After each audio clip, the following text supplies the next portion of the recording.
Hello and welcome to the IdeaCast interview series, episode number 50. And I'll pause for a moment on that and say a big thank you to those of you who have been following my interviews. 50 to me is a milestone and I guess an accomplishment. So I'm not congratulating myself, but just grateful that I've been able to interview and discuss and meet with 50 different unique and amazing people and share conversations with them. So I express a universal gratitude for meeting 50 interviews and look forward to doing many more. And in this episode 50, my guest is Dr. Mary Jane Rubenstein, and I'm very grateful to have her as a guest on this series. And Professor Rubenstein is a scholar of religion, philosophy, and science studies and gender studies at Wesleyan University. She is professor of religion and science in society. She's also affiliated with environmental studies and feminist gender and sexuality studies. And in this conversation, we discuss her book, Pantheologies, Gods, Worlds, and Monsters. And I really enjoy reading this book. It's, as I said to her, it's very dense in a good way. It is just content rich, and it is a good place to understand the provenance of pantheology or pantheism, and there's a lot of rich content in the book. So we discuss some of that in this interview, and for me it was a relatively short conversation, but I'm hopefully going to be able to be fortunate enough to get her back on board to continue discussing the book, as well as any other ancillary matters that that may relate to the book. So thank you so much for joining us in this conversation, and please enjoy. Thank you. And I'd like to welcome Dr. Mary Jane Rubenstein to the IdeaCast interview series. I've been looking forward to this conversation for quite some time. And Dr. Rubenstein, welcome. It's a pleasure to have you here. Thanks so much, Justin. I'm so happy to be here. Yes. And I'd like to thank the audience, those of you in attendance, for being here with us and being passive observers and passive participants in the conversation.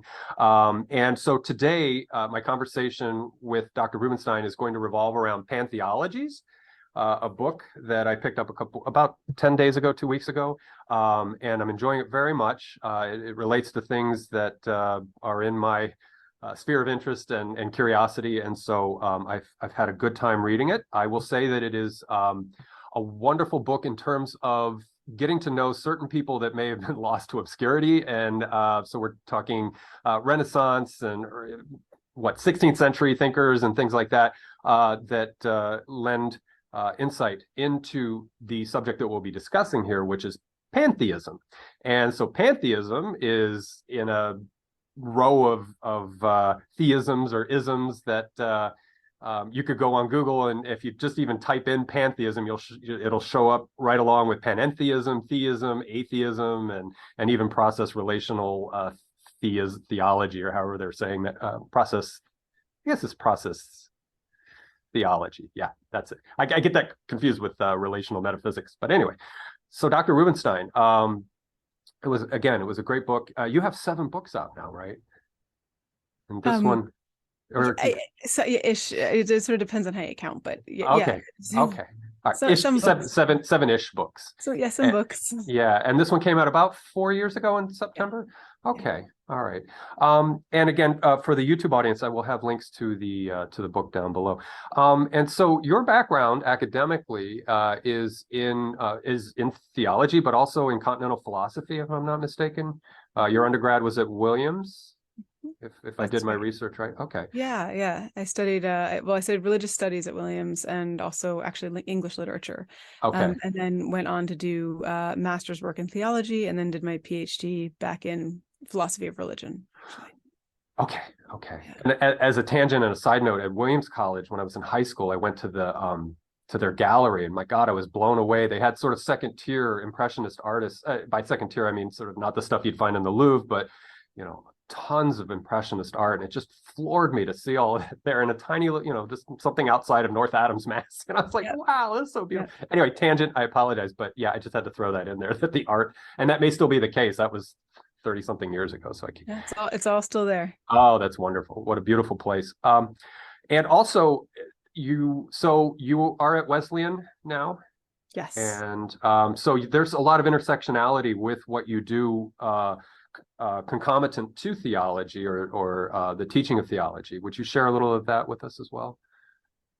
So Um, gender issues and things like that. I see those intersections. Right. Yeah. So right. So I teach religious studies, which is a little different from theology. Okay.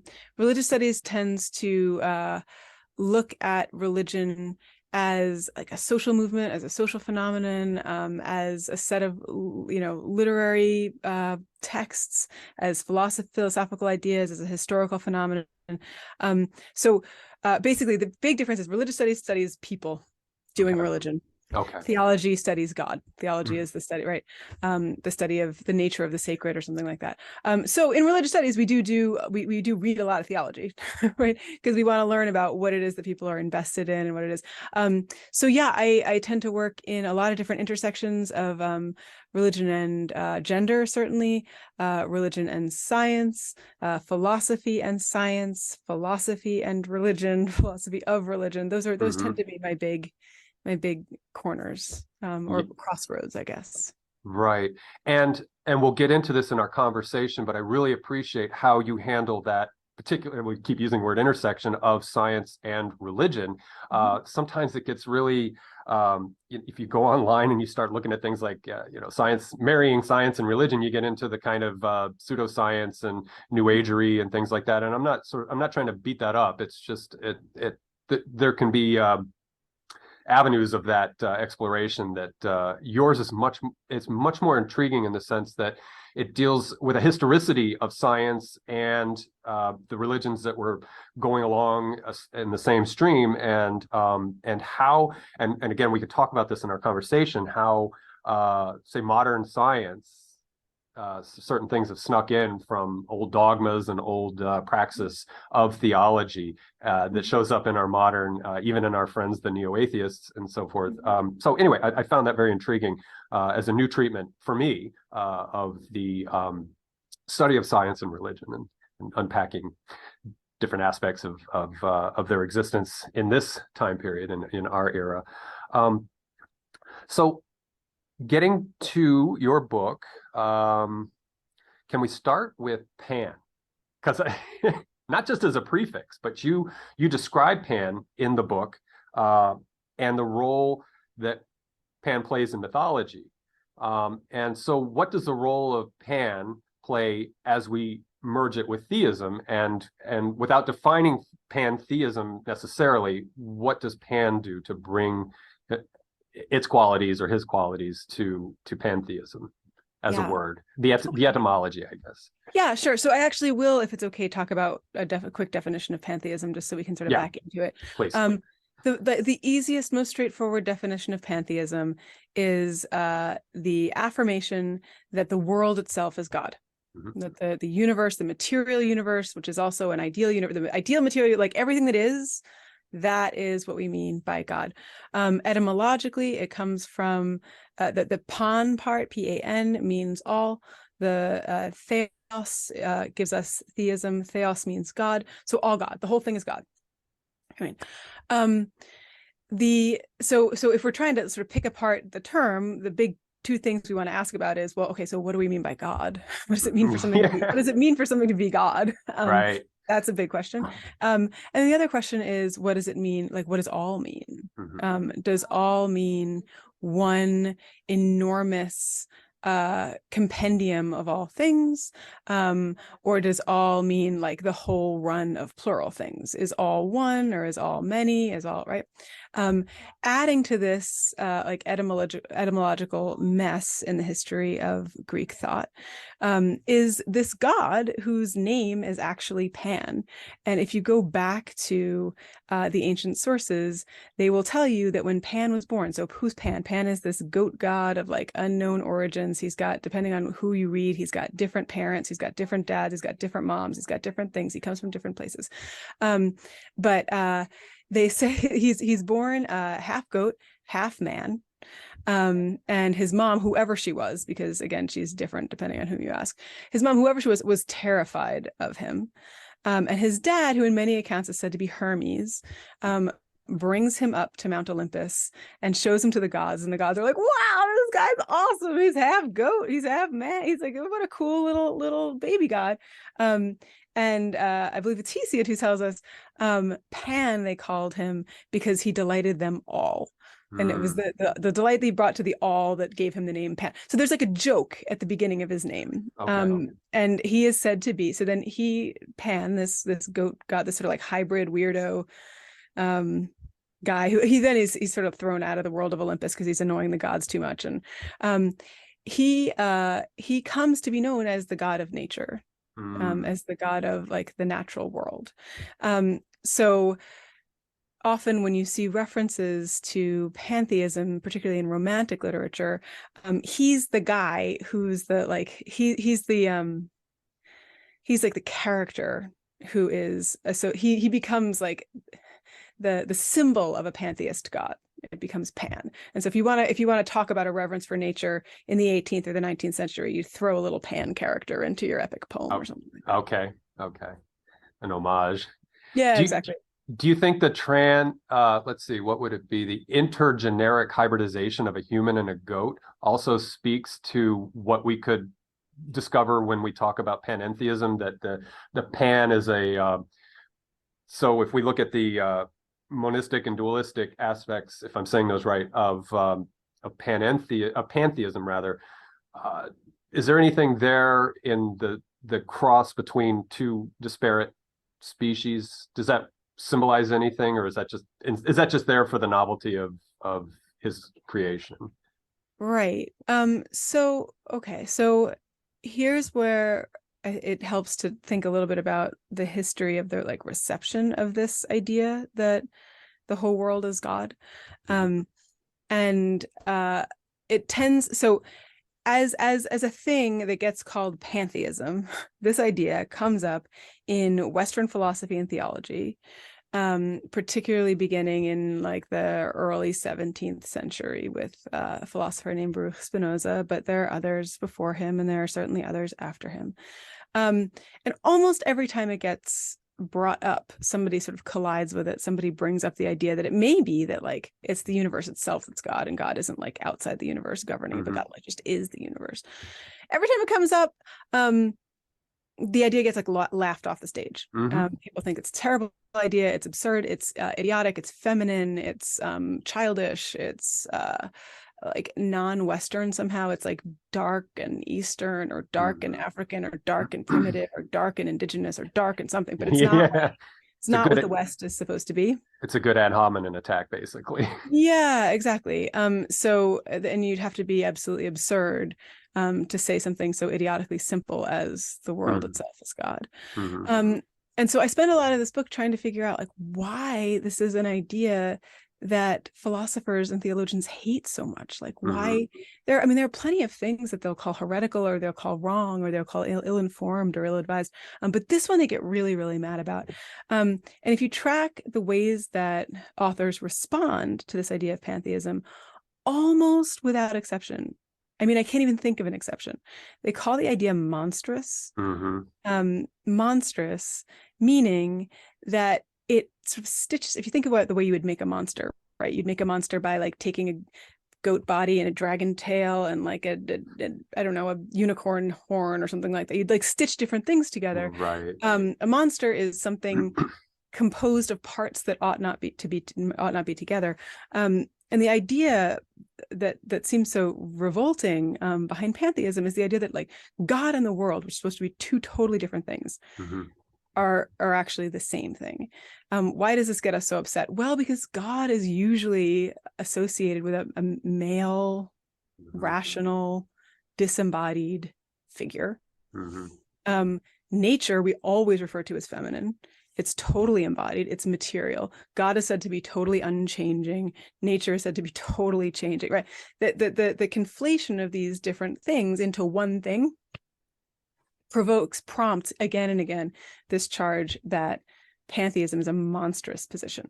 So I think it actually is a fairly good index of the problem of this position, that Pan himself is such a weird little monster. Like he's he's half human, half God. He's half human, half goat. Like nobody quite knows where he comes from. His origin is unknown. Usually when you get a conflation of the worldly and the divine, the sign is some weird hybrid character. For example, Jesus of Nazareth. He's human, he's divine, he's God, but he's in a manger, he's whatever. Like, right? You get these funny hybrid characters who are kind of a lot of different things at one time. Right.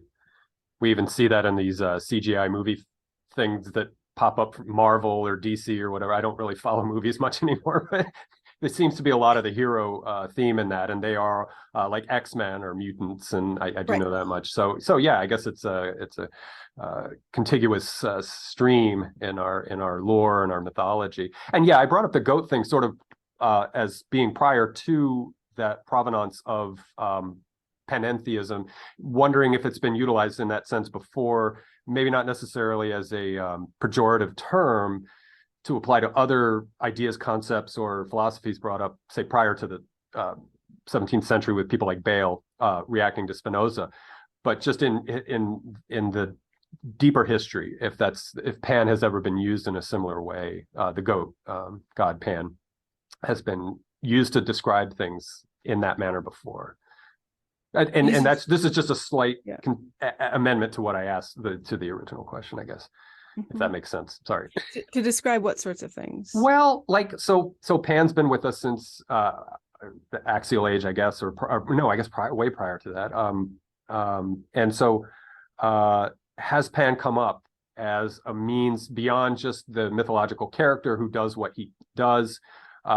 Has Pan been used prior to, say, the Romantics or to the 17th century?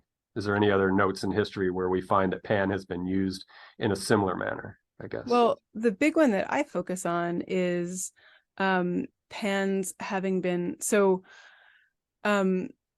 there's in like throughout the early to high medieval period, there's the idea that Pan is like a forerunner of Christ. Okay. A lot of the birth narratives of Jesus of Nazareth portray him, as you know, surrounded in like a pastoral scene by like sheep, goats, things like that, right? And now the God man, right, the hybrid, who's also some sort of shepherd sheep thing, is not Pan, but is Jesus of Nazareth. Okay. So you get some sort of shifting around in the medieval period, and these like re-encoding of associations, so that Christ becomes the God of all, not Pan. And Pan, meanwhile, starts to lend, particularly like in Milton, like a demonic iconography to the figure of the devil. So the devil comes to have horns and fur and an oversized phallus and things that Pan was said to have had. Right. So there's this crossing where Jesus replaces Pan, and Pan becomes the model for the devil. Okay. Thus ostracized and no longer popular in the narrative. Yeah. Right, exactly. And as probably a long aside, the narrative of Christ seems to be iterative in a sense. We could go back to the Younger Dryas period, or maybe just when pottery starts to show up, and depending whether you're an agricultural or herding community, that the story of the savior or the martyr or the miracle born, it seems steeped in that sort of region of Mesopotamia or Persia and so forth.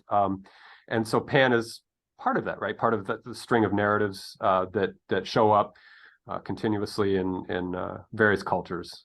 Yeah. Is that true? Okay. Yeah. All right. Just as a grounding to what you were saying with Pan being replaced by the narrative of Christ. And so going back to like Bayle's critique of Spinoza, let's talk about Spinoza for a moment, if we could. And I've always, prior to reading your book, and it didn't change, looked at Spinoza as having a kind of neutral monism to describe that which is not substance or that which is not mind, but it may be, or almost like a dual aspect monism, where Spinoza speaks of modes, and then there is substance, and then there is matter. So could you talk about how Spinoza starts to approach, or how panentheism arises from Spinoza's metaphysics? Do you mean pantheism or pantheism? I'm sorry, forgive me. I'm going to get It's okay. dyslexic and throw an N. You know what it is I'm kind of a sympathetic to panentheism. So I'm Totally probably fine. showing Yeah, Freudian and slips I'd here. be happy to talk about pantheism, but yeah. Okay, but no, just slap me around and just keep me straight on narrow on pantheism, please. I Yeah, apologize. sure. No, that's fine. So Spinoza's responding to René Descartes. Descartes, as we're often told, was a dualist, meaning he thought there were two substances in the world. There are mental things and there are bodily things, right? There are ideas and there's extension, right? Two different kinds of substance. And then all of the things in the world are either, like this particular things, are either a subcategory of ideas, or they're a subcategory of extension of body, right? So body, mind, two different things, two different substances. And the substance means it can stand under itself, right? A substance is something that doesn't need anything else to inhere in. A tomato needs the substance of matter to be a tomato, right? Matter just needs itself. So matter is a substance. A tomato is what we would call an accident. It participates in matter. So for Descartes, there are two. Spinoza, he's like, I don't know, man. I don't actually, if you're talking about what actually is and what is totally self-reliant, it's actually just all of nature that's totally self-reliant.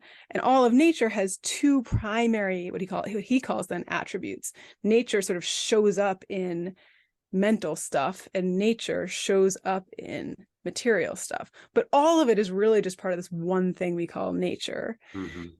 And by the way, this one thing we call nature, insofar as it's eternal, insofar as it's unchangeable, insofar as it gives us both matter and mind, this one big thing we call nature, we could also just call God if we wanted to. Right, so Spinoza has this idea, he goes, Deus sive natura, God or nature, they're the same thing for him. So everything in the world, physical world, the ideational world, is part, for Spinoza, of this, and like a kind of unfolding of this one God nature substance. Does that Now, get it? Yes, it does. It does. Thank you. And so to go back to something you had mentioned earlier, what form of function or utility does the term God bring to it? Perhaps filtering through Spinoza's thoughts or trying to get in his head, what does God, and God obviously existed in his background as coming up as a Portuguese exiled Jew living in Amsterdam. What do you think God's value is in this relationship, this substance, mind, non-inseparable essence? What is God's value? Are you asking what role does God? So can we say it without using the term God? So sure. And can we bring God back in then? And what function does that term perform in his thinking? I'm sorry if that doesn't sound coherent, but it's a tough one to try to articulate, because you take for granted that we're talking about God, but then I want to know what function maybe Spinoza was thinking God performs, or what utility God has in this relationship, if that makes sense. Yeah, God doesn't perform any added function for Spinoza over that of nature. So it's a term, maybe. It's a term. So I think you just said something like, assuming we're already talking about God. Spinoza is assuming we're already talking about God. Spinoza is assuming that we have all been trained in families and schools and cultures and Sunday schools, whatever, where we're hearing a whole bunch of stuff about God. And what Spinoza wants to say is, all that stuff you're learning about God is like a primer. It's like a I don't know, like a comic book version of what the actual situation is. When the Bible, for example, tells you that God is a king in the sky, I want to tell you, God's not a king in the sky. All the Bible's trying to say is God rules everything, but not over everything like a king. God rules everything like the electromagnetic force rules everything. Right? God operates by means of, and only by means of, the order of nature. So you don't have like nature and then God as like who stops nature from time to time to make it cooler or to like perform a miracle or something like that. Right. So what he's trying to say is, if you want to get clear about what God actually is, study the laws of nature and you will realize what God actually is. But again, that's assuming we already care. We're already talking about God. If Spinoza were in a setting where physicists are just working out the laws of nature, he'd be like, great, work out the laws of nature. There's not much that God can do for you. Like, there's no reason to add God into that particular situation. Okay. The reason that so God has basically a sociocultural function for Spinoza, and that is to introduce young people, female people, and stupid people to complicated ideas. Right. And the way you do it is by telling stories, like energetic stories, about these personified gods, demons, heroes, whatever, right? But the point of all of it for Spinoza is like the point of scripture, even for Spinoza, is really just to teach people to be decent human beings.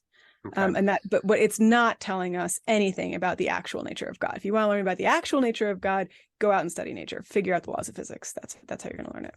Okay. So in Spinoza's deal that he's offering, he's addressing theodicy. He's maybe throwing out the theory X management principle, or to be more specific, the deontic imperatives or whatever that's being issued by, say, the church. And so, I mean, does he address theodicy? Does he address, in his writing, did he address that because God nature is non-intersectional and non-intervening, that theodicy is not a moot point, but that it's within just the play of things as they unfold, the spontaneity? How did he address the evil or the wrong or the suffering or all of that?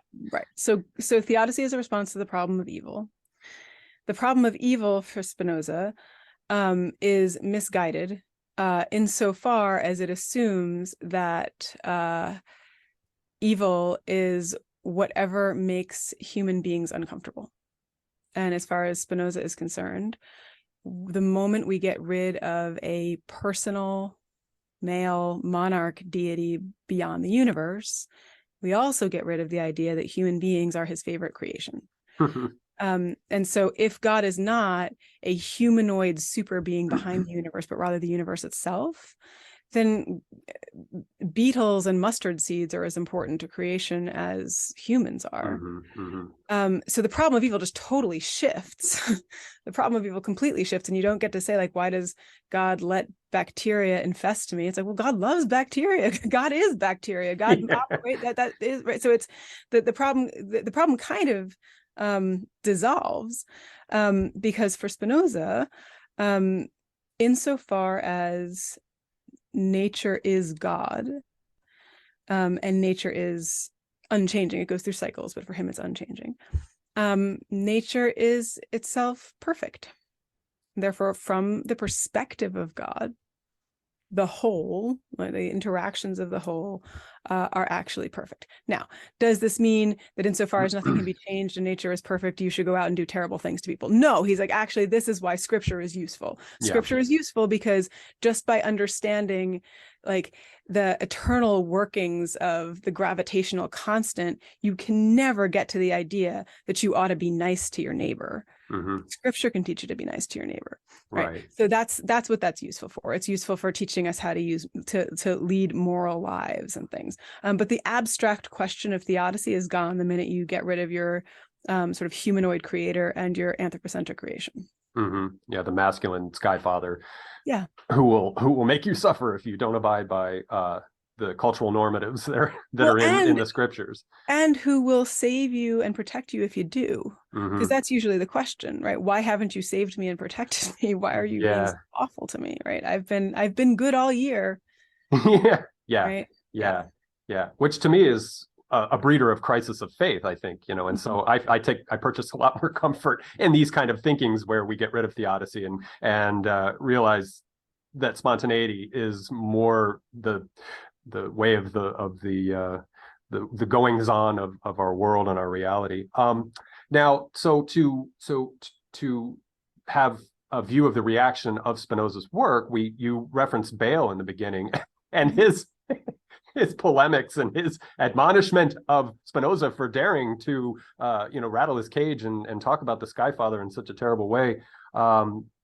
You also note that, okay, so let's talk about Bayle and some of his critics, and that's where the monster shows up, right? And that's where we see the monstrosity of this proposal, that you would strip our father away, and now we're not children anymore who must be obedient to the father. We are sort of God experiencing itself, or however you want to frame that.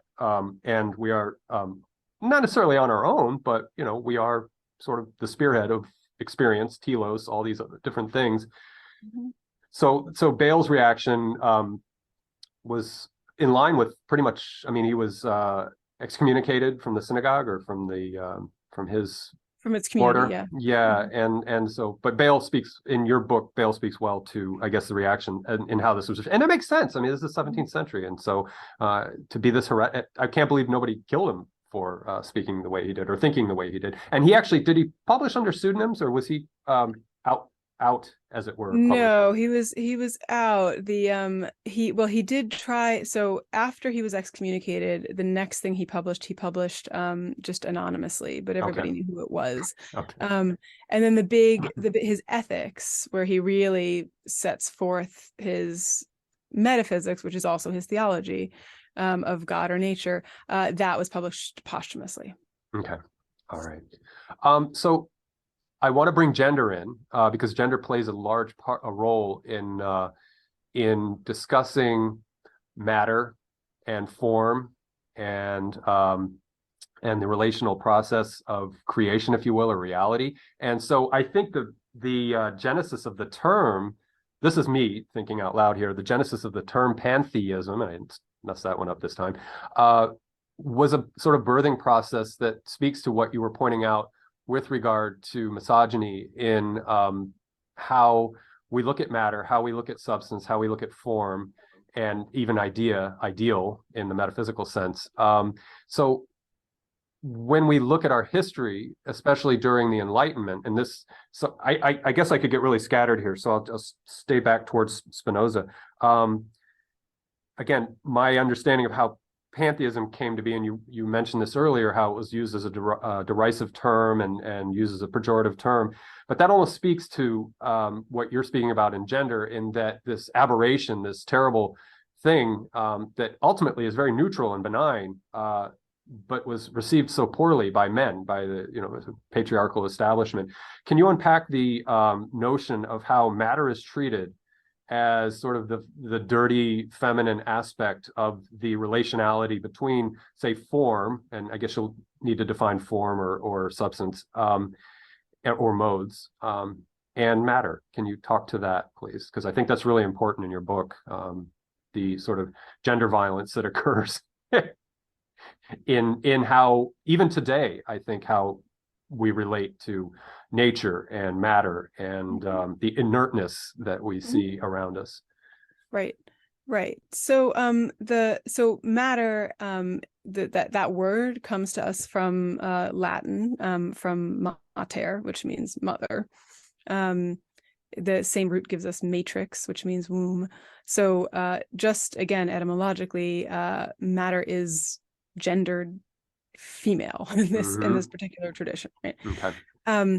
And so for the languages stemming from Latin, from Greek in particular, from German, where we've got these associations with matter and with femininity, feminineness, and the way that they're associated is that matter is said, if we sort of start the conversation here with Aristotle, matter is said to be just like the stuff, the bare material that form needs to make a thing.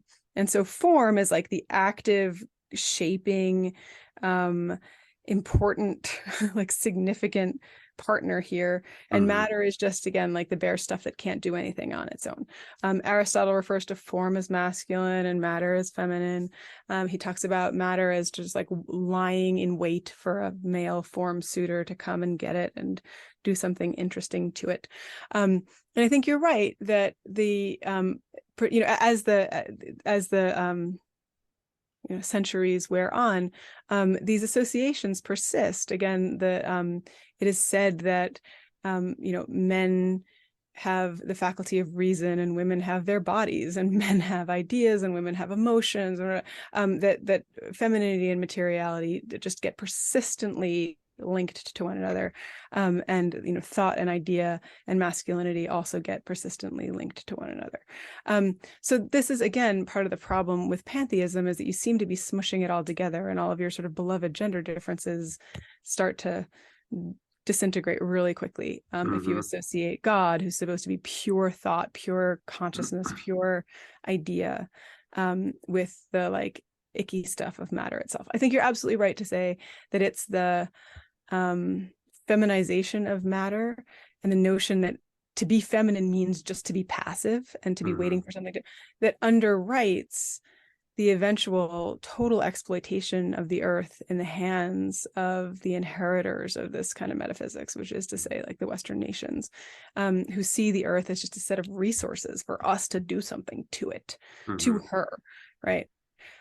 See mountains as just things to be fracked, see earth as something to be mined, right? Stuff to be that again, that earth is resource, and it doesn't have any importance on its own.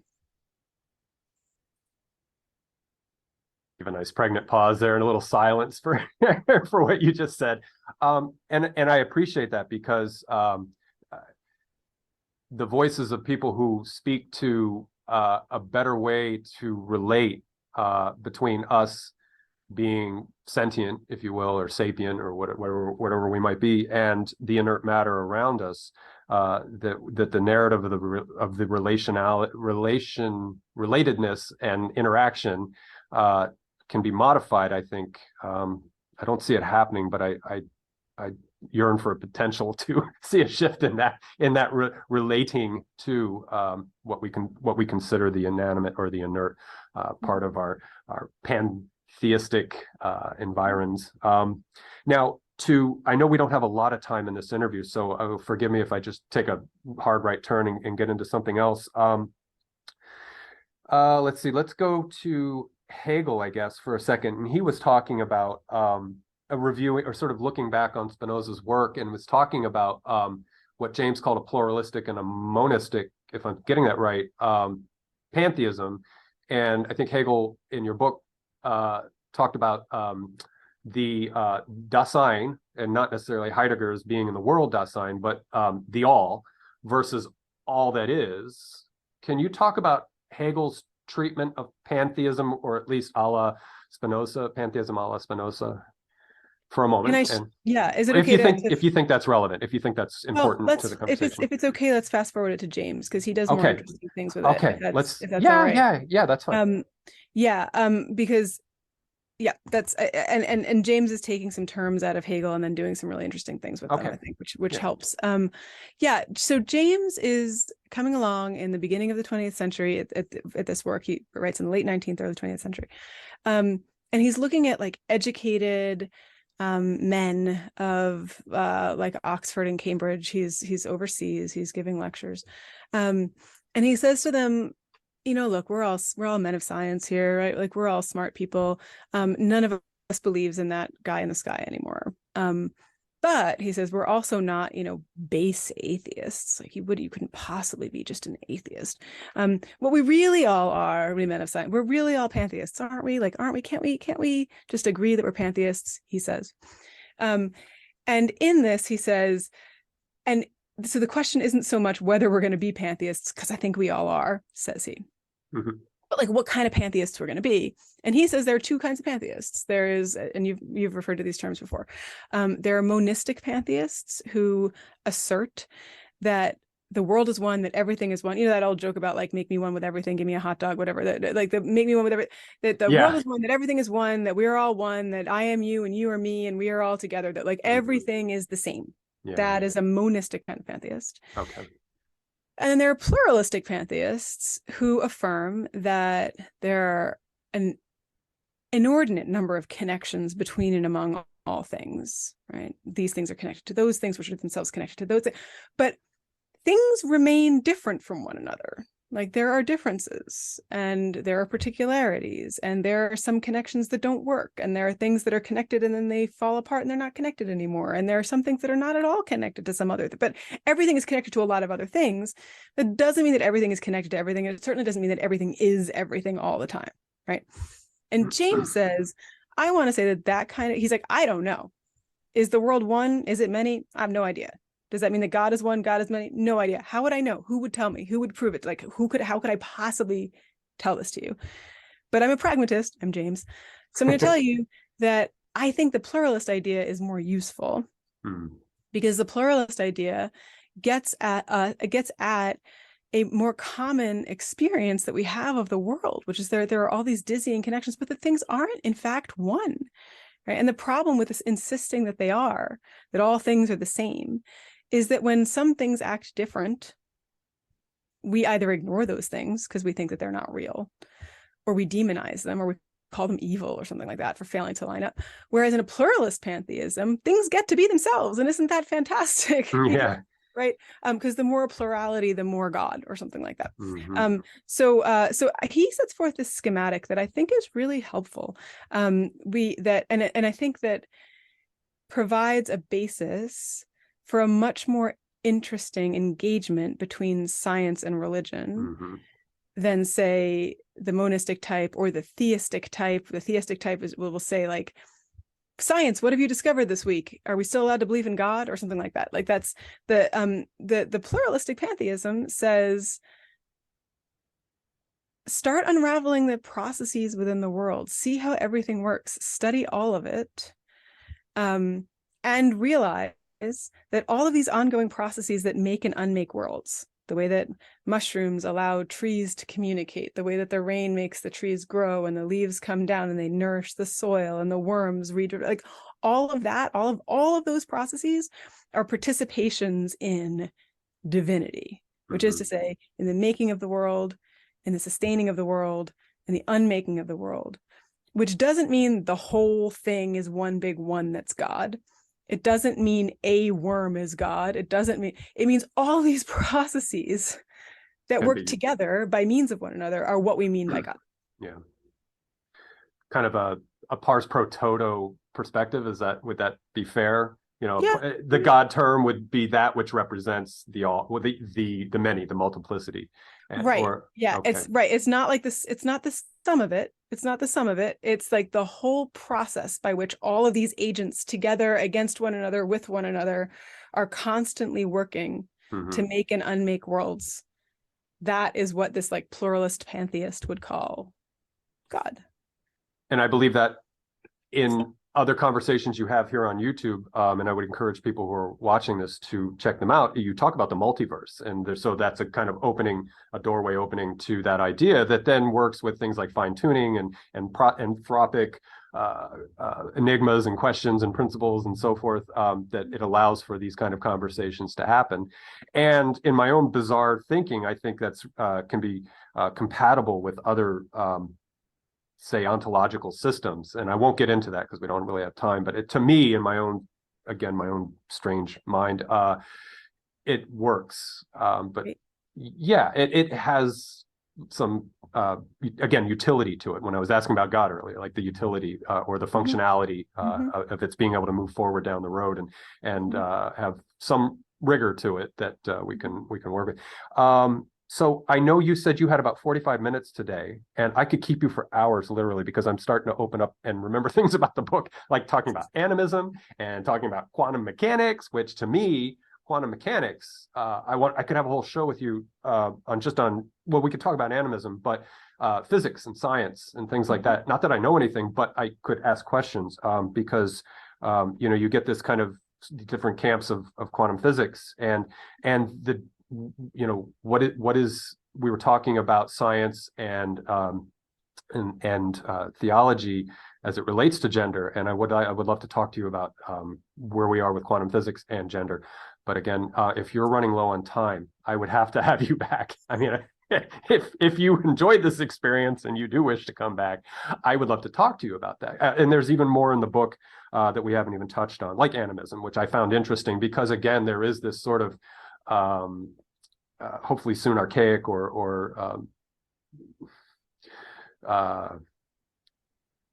a way of looking at sort of Orientalist or colonialist kind of perspective on animism, and it was expressed in your book, and I think that's important to talk about because dismissing what we call primitive cultures or Paleolithic ideas on cosmology and things like that should not be, and nonlinear biology. My God, like I said, there's so many things I could talk to you about because I found that fascinating to talk about autopoiesis and things like that, or symbiopoiesis and things. So would you mind coming back if this was a pleasurable, not anytime soon, just whenever it's good for you? I'd be happy to come back, but let me just try to tie all that together. Okay. And say that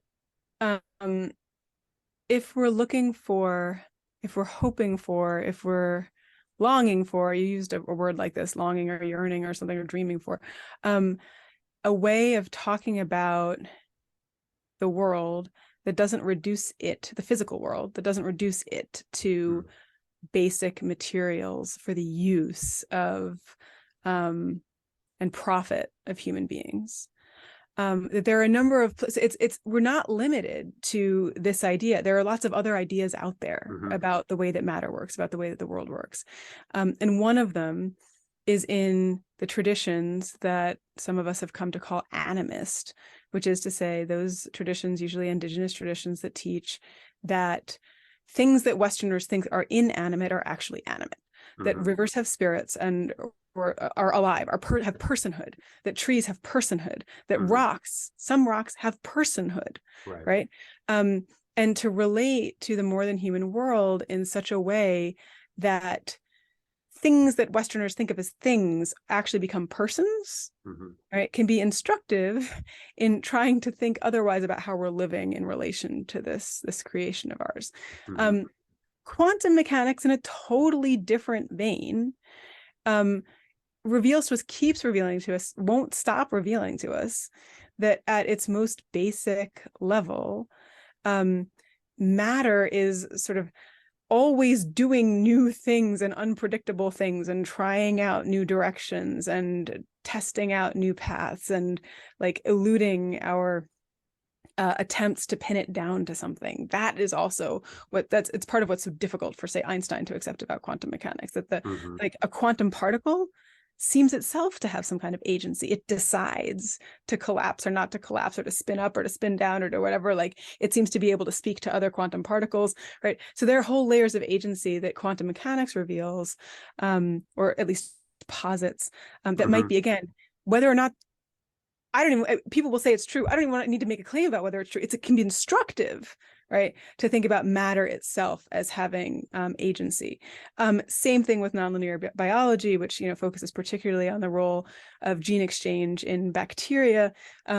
If we want to talk about like immanent gods, like the gods around us, we've got to look at bacteria, because like without bacteria, we got nothing, right? We have absolutely nothing. So these are all different frameworks: animism, quantum mechanics, nonlinear biology, all different ways of getting to a way of looking at the world we're not just in, but part of, and that we compose, and that makes us, in a way that doesn't reduce it to the environment, doesn't reduce it to a set of resources for like humans who are the only cool things on the planet to exploit and to, right? They're all different frameworks, their way of thinking differently. Yeah. Almost a new school of ethics, going beyond deontological thinking, or even like Spinoza or Schopenhauer had the compassion-based ethics. This is a different kind of. It's an ethics of relationality, I think, almost, or some kind of micro mesoscale telos, if that makes any kind of sense, like having a purpose beyond exploitation. Which I mean, we have to exploit, we have to eat, we have to house, we love technology. So just for the audience's sake, I'm not poo-pooing everything, but it needs to be reconsidered if we wish to survive as a species and continue doing what we do. We have to make compromises with our mother, with matter, and nature. And maybe that's a good place to hit pause. And and I want to put a cliffhanger out for the people in the audience, because in a conversation, and it was an excellent interview. Was it Catacombic something or another you did 4 years ago? Yeah, that was a great conversation. I think I'm going to put the link down for people who were intrigued by this conversation, because I really love that conversation. But in the conversation, you were being provocative, and you said, I'd rather talk about photosynthesis than consciousness. And so I want to unpack that. I don't want to unpack on photosynthesis, even though that's intriguing, especially when you get to quantum aspects. But anyway, I do want to ask you about consciousness as part of maybe a continuation into the future in another conversation. And it's not, and I'm totally agnostic, so it's not like I have an agenda. So my skepticism is along the lines of Agnana school or Peronian. So it's like, the less I think I know, the happier I am. So when I ask questions, it's always about like, oh, okay, I'll put that in the vault and think about it. It's like no fundamentalism involved. So anyway, I would love to ask you some open-ended questions. If you don't want to talk about consciousness, we could talk about things outside that relate to the conversation. So if that's intriguing to you, but I want to throw that out because a lot of my people that are subscribed to this channel love philosophy of mind. They love to listen to that kind of thing and the metaphysics that revolve around it. So if you're up for that, if you're game for a little bit of that banter, we could do that as well. Mary Jane Rubenstein, thank you so much for just coming on and having a quick conversation with me. And I say quick because some of my conversations have gone on for 3 hours, because like I said, if I get on a roll, I told you I had talked to Bernardo Castro one time, and he and I went for 3.5 hours, and I took a half an hour of me out because people were bitching in the comment section. They're like, I'm sorry to use that word, but they're just like, would you, could you, I can't change. But anyway, I cut myself out as much as I could just so they could enjoy Bernardo. But yeah, I can get on long rolls with people. So maybe we can get back together and do another hour and have a continuation of some of the ideas, because your work is refreshing. It's intriguing, and it fits so well with my quest, my journey, my skepticism, my inquiry. What is skeptikos? And you know Greek and Latin. I mean, skeptikos is inquiry, right? What's the etymology of skeptikos? Is it, somebody said it, I think Ian McGilchrist said this once, and it's not cynicism and it's not refutation. It's more the hunger for more and the wanting to know more. So that is the type of And anyway, I'm rambling, but thank you so much. I very much appreciate your company and your conversation. And to the YouTube audience, thank you so much. To be continued if Dr. Rubenstein permits. And I appreciate, as always, your being involved with us, YouTube audience. So thank you very much. And Dr. Rubenstein, I will say goodbye to you afterwards, if I can find the record button once we're done recording. So take care, everyone. Thank you so much. Bye, all. Thanks. Bye-bye.